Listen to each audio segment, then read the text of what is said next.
2025चा स्थायी समितीची आमची कितवी सभा आहे ही? 5th. पाचवी. तर तुम्ही पाचवी सभेला मला एक सांगा की हा जो टेंडर आहे या प्रस्तावनाच दिलेली आहे या अजेंडामध्ये. याने स्पष्ट लिहिलेलं आहे की सदर निविदा 18/9/2025 ते दिनांक 3/10/2025 या कालावधीत प्रणाली प्रसिद्ध करण्यात आली होती. तर ही मागच्या वर्षी जेव्हा जर ही प्रसिद्ध झाली होती ऑक्टोबर महिन्यामध्ये, तर मग ती आज एका वर्षानंतर का काढण्यात आली? स्थायी समिती 4 सभा होऊन गेल्या. यांनी कारण काय दिला? आचारसंहिता. अहो आचारसंहिता तुम्हालाही माहीतच, पूर्ण गावाला माहीत आहे की 12वा महिना आचारसंहिता लागली डिसेंबर महिन्यात. तर जे मधले 2 महिने होते ऑक्टोबर नोव्हेंबर, तेव्हा तुम्ही काय करत होते?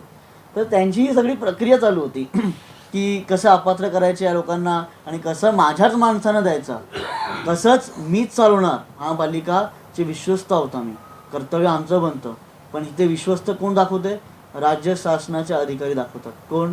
सदस्य जे राजस्थानात बसलेत ना, जे लोकांनी निवडून दिलेले, त्यांची ढवळाढवळ आमच्या नगरपालिका कशाला हवी आहे?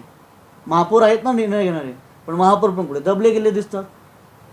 स्थायी समिती सभापतींनी दबले दिले असतात.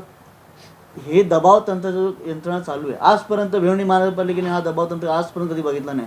महापौर सक्षम आहे यासाठी काम करायला, आणि महापौरांकडून जर होत नसेल तर आम्ही नगरसेवक सोबती लावू त्यासाठी. पण जरी महापौर ऐकत नसतील किंवा महापौरांचं ऐकलं जात नसेल आणि फक्त आयुक्त 2 लोकांचं ऐकत असेल, तर ही महापालिका चालणार नाही. हे पूर्ण ठेकेदारांचं काम स्वतःकडेच घ्यायचं, स्वतःच पैसे काढून घ्यायचे, कमवायचे, नगरपालिका थणथण गोपाल कंगाल करून निघायचं, यांचं पूर्ण उद्देश आहे. तर यासाठी आम्ही ओरडतोय. आता आम्ही यंग लोक आहेत, सांगतो, जेनझीचं आंदोलन चालू आहे ना, आम्ही यंग लोक स्पष्ट सांगतो. हे लोक बोलतात नाही तुम्ही छोटे आहेत, तुम्हाला समज नाही, आम्हाला सर्व समजतं. कोण कुठे कसं काय प्रक्रिया करतात ना समजतं. अशा प्रकारे चालणार नाही. आमचे कमिशनर पण जेनझीच आहेत आमच्यासाठी. म्हणून कमिशनर माझी विनंती आहे की तुम्ही जबाबदारी घेता नगरपालिकेची, तर तुम्हाला उत्तरदायित्व आहे तुमच्या नागरिकांना आणि तुमच्या नगरसेवकांना. त्या आमदारांना नव्हे. आमदारांना उत्तरदायित्व त्यांचे मुख्यमंत्री आहेत, आयुक्ताला उत्तरदायित्व नगरसेवकच आहेत. माझी विनंती आहे प्रशासनाने अजून डोकं ठिकाणावर आणा आणि या संदर्भात जेही विषय चालले आहेत नगरपालिकेत, ही अवळाढवळ चालली आहे, याला पात्र त्याला अपात्र, स्वतःच्या खिशे भरण्यासाठी चाललं आहे ना, बंद करा. नाहीतर आम्ही जर उद्रेक केला तर याचं परिणाम भोगावंच लागेल सर्वांना. बघा, आम्हा लोकांनी आज निवडून दिलेलं आहे, त्यांना विश्वास आहे की नवीन पिढी काम करणार आहे, जेनझी काम करणार आहे आणि जेनझीला अक्कल आहे. जेनझी काय मूर्ख नाही आहे आणि अशा बेअक्कल लोकांना जेनझी तयार आहेत. आणि जर महापालिकेने ऐकलं नाही, जेनझी लोक जे जंतर मंतरला झाला ते महापालिका झाला, 10 मिनटं लागणार नाही आम्हाला करायला.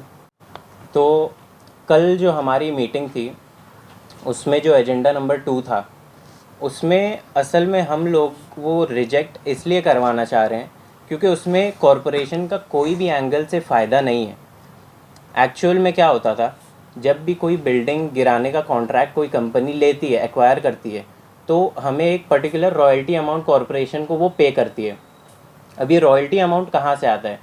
जो भी डेब्री, बिल्डिंग टूटने के बाद जो बिल्डिंग का डेब्री बच जाता है, उसमें से जो आयरन निकलता है या कोई भी यूज़फुल सब्सटेंस निकलता है, उसको सेल करके एक specific amount of percentage decide किया जाता है, उसको बोलते हैं रॉयल्टी अमाउंट. और ये जो कॉन्ट्रैक्टर रहते हैं, ये रॉयल्टी अमाउंट कॉरपोरेशन को पे करते हैं. तो अभी कैसा हो रहा है, ये जो एजेंडा नंबर 2 में मेंशन्ड है कि 58% का रॉयल्टी अमाउंट वो लोग कॉरपोरेशन को पे करेंगे, ऐसा कहा गया है. लेकिन अगर हम पास डेटा कॉरपोरेशन का उठाकर देखते हैं ना, तो उससे हमें ये पता चलता है कि अभी तक कॉन्ट्रैक्टर्स लोग ने 70 to 90% के बीच तक का रॉयल्टी अमाउंट कॉरपोरेशन को पे किया है. तो ये जो न्यू कॉन्ट्रैक्टर्स हैं, इनका 58% देना कम, एटलीस्ट हाफ कर रहे ये लोग परसेंटेज को. तो ये एक्सेप्ट करके हम हमारे कॉरपोरेशन के फंड्स का नुकसान क्यों कर रहे हैं? जहाँ से हम प्रॉफिट उठा सकते हैं वहाँ से प्रॉफिट क्यों नहीं उठाया जा रहा है? और पहली बात ये समझना बहुत ज़रूरी है कि हमारे कॉरपोरेशन में फ़ंड्स की एक बहुत प्रॉब्लम चल रही है. कोई भी काम कराने से पहले अगर हम लोग निधि के लिए अप्लाई कर रहे हैं, नगर सेवक लोग, तो हमें सामने से यही जवाब दिया जा रहा है कि फ़ंड्स अवेलेबल नहीं है और फंड्स पास नहीं हो सकते हैं ड्यू टू इनअवेलेबिलिटी ऑफ फंड्स. तो अगर फ़ंड्स अवेलेबल नहीं है हमारे पास और जिन चीज़ों से हमारे पास फ़ंड्स आ सकते हैं, तो वो चीज़ों को रोका क्यों जा रहा है, मेरा ये सवाल है. और अगर ये दोनों कंपनीज़ का पास्ट देखेंगे तो ये दोनों कंपनीज़ ने पास्ट में अपने ड्यूज़ भी भरे नहीं है पूरी तरह से कॉरपोरेशन को। जो लास्ट ईयर का इनका कॉन्ट्रैक्ट था अराउंड कितना 34 लाख पेंडिंग है ना, 35 लाख। 34 लाख रुपीज़ का अमाउंट पेंडिंग है। ये लोग वो तक नहीं भरे हैं और इन्हीं लोगों को हमारा कॉन्ट्रैक्ट दिया जा रहा है बिल्डिंग तोड़ने का। और यही दो कंपनीज़ को पाँचों प्रभागों का कॉन्ट्रैक्ट दिया जा रहा है, जो कि सरासर गलत है।